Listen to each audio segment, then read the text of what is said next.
Are you busting your butt every single day, sweating through brutal workouts, but somehow your body looks exactly the same as it did 3 months ago? You're cranking out pull-ups that feel just as heavy and awkward as they did when you started. Your push-ups are still wobbling all over the place like a broken table. Your strength feels like it hit a brick wall and decided to just camp there forever. Listen closely because this is important. You're not weak, and you're not broken. You're just making sneaky little mistakes that are quietly sabbing your gains without you even knowing it. But don't worry, we're about to demolish those mistakes right now. Here's the brutal truth that nobody wants to hear. Tons of people are out there putting in serious work, dripping sweat on the floor, thinking that just because they're trying hard, they're automatically getting better. But here's where calisthenics gets tricky and honestly kind of cruel. Tiny mistakes, the ones you barely even notice, can absolutely wreck your progress even when you're giving it everything you've got. Today, I'm going to rip apart 5 massive mistakes that almost everyone makes without having a clue they're redoing it, and then I'm going to hand you the exact fixes that'll turn things around lightning fast. First up, skipping the warm-up like it doesn't matter. If every time you start training, your first couple of sets feel absolutely terrible, weak, stiff, clumsy, uncoordinated, like your body forgot how to move properly, then I can almost guarantee you're skipping your warm-up or doing some half-hearted version that doesn't actually prepare you for anything.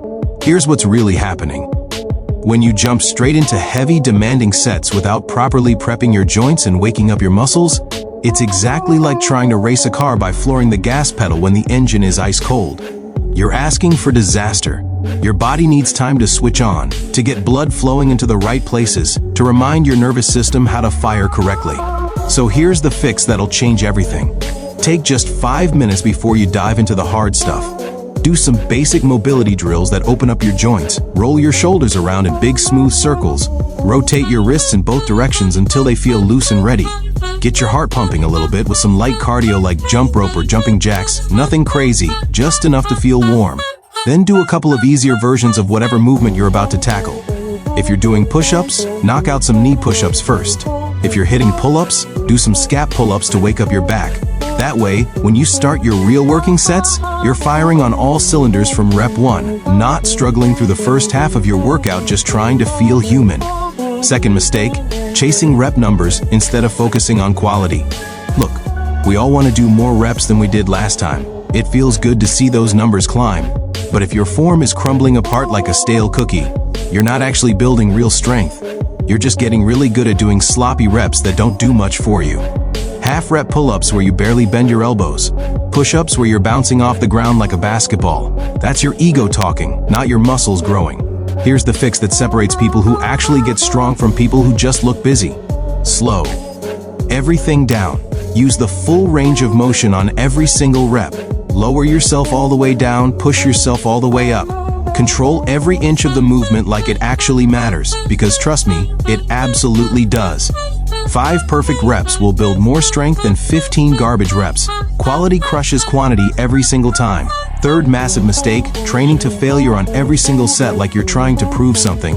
Pushing yourself until you physically cannot do one more rep feels incredibly hardcore. And yeah, it definitely feels like you're working hard.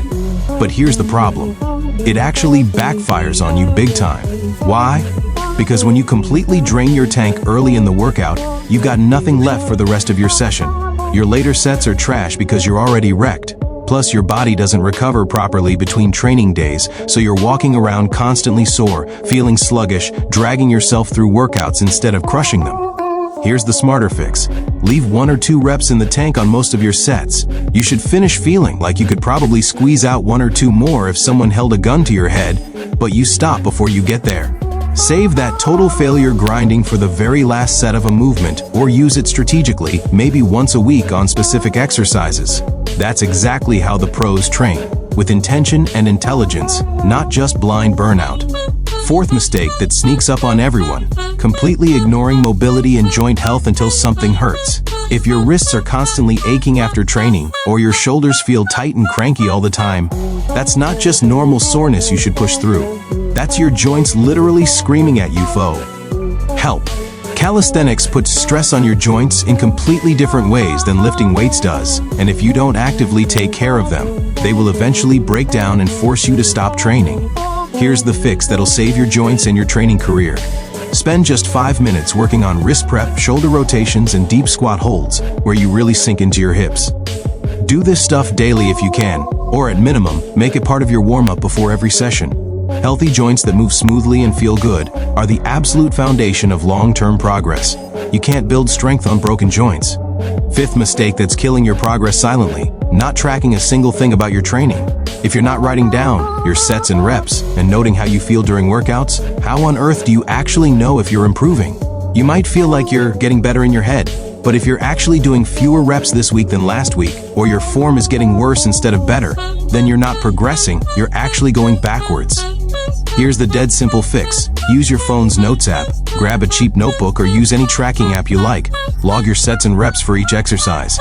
Rate the difficulty on a scale from 1 to 10 so you can see if things are getting easier. Write quick notes about your form or how you felt that day. This keeps your training intentional and purposeful instead of just random guessing. Bonus truth bomb: inconsistency is the silent killer of all progress. The absolute biggest mistake that ruins more people than anything else is simply not showing up consistently. You go super hard for 2 weeks, feeling motivated and pumped up. Then you skip workouts for a whole month.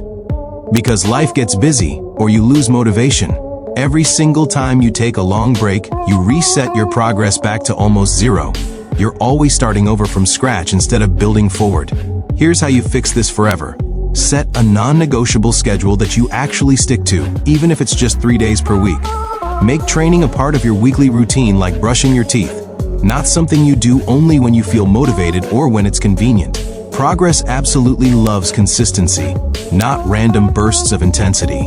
Fix these mistakes starting today, and I promise your progress will absolutely explode, even if you're doing the exact same workouts you've always done. You'll have more control over every movement. You'll have less pain and nagging issues. You'll finally smash through those frustrating plateaus that have been mocking you for months. Drop a comment and tell me which one of these was your biggest blind spot that you didn't even realize was holding you back.